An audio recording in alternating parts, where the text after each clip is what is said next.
ہندوستان پر ایک نیک سیرت بادشاہ حکومت کرتا تھا۔ وہ شاہی خزانے سے ایک پیسہ بھی نہیں لیتا تھا۔ وہ کہا کرتا تھا کہ شاہی خزانہ عوام کا پیسہ ہے اور عوام پر خرچ ہی کیا جانا چاہیے۔ وہ ایک بہترین خوش نویس بھی تھا۔ وہ قرآن پاک کی کتابت کرتا اور اس کی آمدنی سے اپنا گزارا کرتا۔ اس کی ملکہ بھی نیک تھی۔ وہ گھر کا سارا کام خود کرتی تھی، صفائی کرتی تھی، کھانا پکاتی، کپڑے سیتی، غرض گھر کے سارے کام کاج اپنے ہاتھوں سے کرتی۔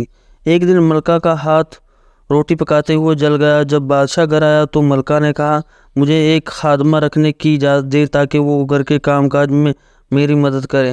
بادشاہ نے کہا، ملکہ تم جانتی ہو کہ میں شاہی خزانے سے ایک بھی پیسہ نہیں لیتا، اس لیے یہ عوام کا پیسہ ہے اور میری آمدنی اتنی نہیں کہ میں ایک خادمہ رکھ سکوں، کیونکہ میری آمدنی میرے ہاتھ کی کمائی پر ہے۔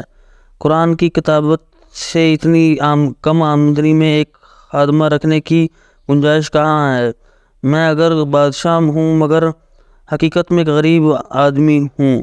شاہی خزانے پر صرف عوام کا حق ہے اور عوام کی فلاح بہبود کے لیے یہ خرچ ہونا چاہیے۔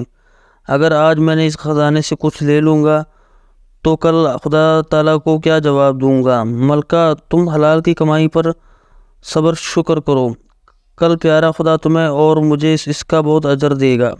بادشاہ کی ملکہ بھی چونکہ سمجھدار اور نیک تھی اور صبر و شکر کرنے والی تھی، اس لیے پھر اس نے اس سلسلے میں کچھ نہ کہا اور گھر کے کام کاج خود کرتی تھی۔ اس لیے کہا جاتا ہے کہ خدا سے دوستی رکھنا تو ہو تو اپنے ہاتھ سے کماؤ اور حلال رزق سے اپنے خاندان کی کفالت کرو۔ اب آپ اس بادشاہ کا نام بھی جان لیں، اس کا نام سلطان ناصر الدین تھا۔